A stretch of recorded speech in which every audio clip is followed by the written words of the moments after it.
That's it, Brian?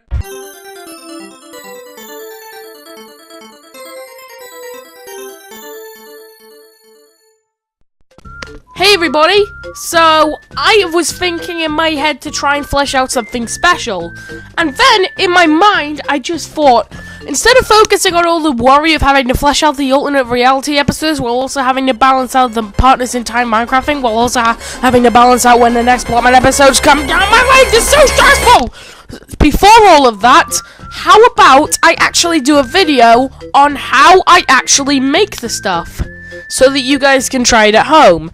Now, there are a couple steps required, so I'm going to tackle them in a couple of different divisions. And there will be a little indicator, because there are two types of ways you can do these episodes. And you'll understand them right when they appear on the screen. But what was my reason for doing this? Well, quoting Lenny from Shark Tale, I'm so tired of keeping it all a secret! And oh yeah, subscribe to Shirley's Productions. He makes good stuff. He makes good stuff.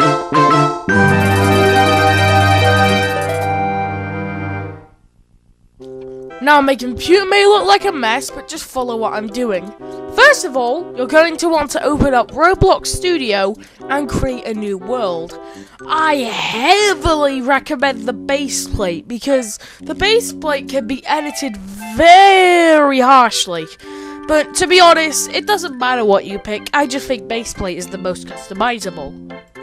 This next bit is up to your personal preference, because you can customize the stuff all that you like and all that jazz just to make sort of atmosphere that you'd like to edit in, because this is basically just like the base where everything is going to take place on, like the characters that we're going to put in later, as in like the sprites, and all that other jazz. So like, this is where all of it starts. But now is where things get interesting.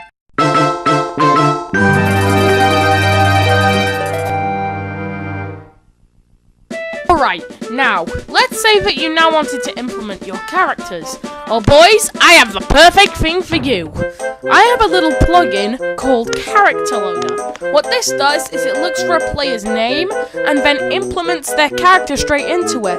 It's great for putting in characters that don't have sprites, or if you don't want to use sprites as a whole. So, for a hilarious idea, I decided to make a random name like the Teletubby son, even though there was already a son around. Shh! So, I decided to just pick some random username that was there, and I eventually settled on Dominico! And I just think that name is just hilarious. It'll appear on the screen in a moment. I just can't stop laughing.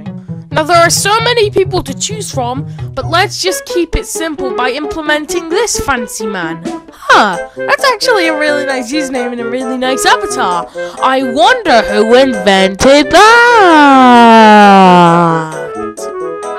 Anyways, the thing that infuriated me was for a joke. I was trying to get a boy hand on for flipping ages, and I still couldn't find it. The most annoying thing was I found a literal boy emoji. Why would you do this to me, David Bazooka?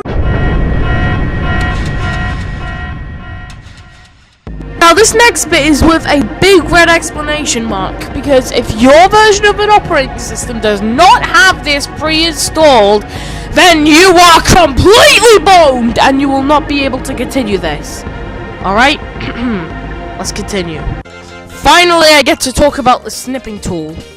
So basically, what this does is, let's say you wanted to take a screenshot, but there was an obstacle in front of you, and you, with this thing, with normal screenshots, you would just have to take the bullet, but with the snipping tool, there you go, that's how you get a picture. So save them in an order, like 1, 2, 3, 4, to indicate what they're going to be. And here's the important bit to note. If you don't have this, then here's how to find them.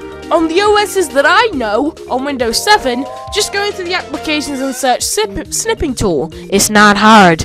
And then for Windows 10, go into the main menu, scroll down to Windows accessories, and snipping tool should be there. It's not hard. But for things like Macs and things before Windows Vista, which was when it was invented, it's hard.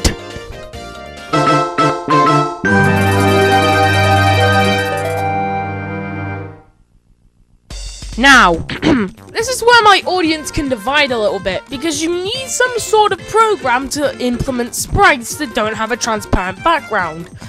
That isn't Microsoft Paint, because Microsoft Paint doesn't support them. So I use an old version of GIMP to get my images, and sometimes Microsoft Paint, because Microsoft Paint just has a gimmicky style, guys. So, what I do is I have a bunch of pre-drawn sprites that I then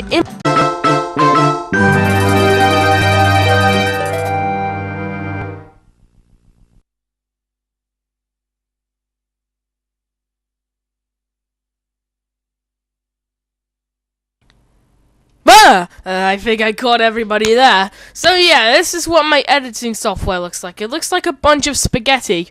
But all of this has been editing what you've been seeing so far.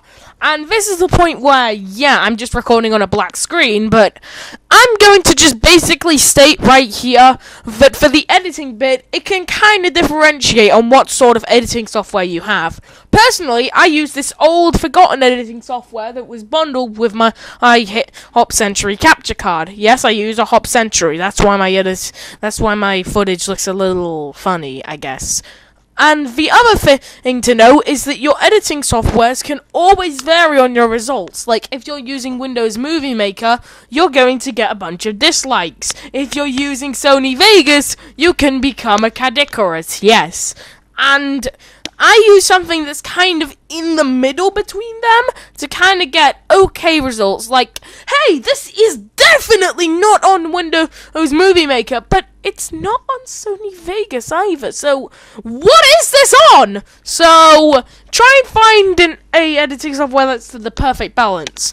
As for the editing for the actual videos, though, well, it can kind of differentiate on what sort of style you have. You can put in a bunch of sound effects. You can do other stuff like that. But the most important part is to make sure that your editing software can put voiceovers on images, because that's how I actually make my Blockman episodes. Yeah, and they still look good. How is that even possible? So, yeah, this is a pretty short episode, but everything is in this modern day, isn't. Alright, now your masterpiece is finally finished. And yeah, it probably won't look good if this is a first timer, but you'll eventually learn how to get better with your editing software. That's how I went from absolutely trash to what you're seeing here. I mean, it just keeps getting better and better with my knowledge of this. I mean, even today, I just learned that you can color the text instead of having to use different fonts. Or, wait, text styles. Damn it! So, after this, everybody, I promise is going to be a Blockman AR episode, then a real Blockman episode, and then a Mario and Luigi Partners in Time Minecraft episode, and then maybe some sort of meme. I'm trying to put them in on my own speed, but you guys keep pushing me, and it gets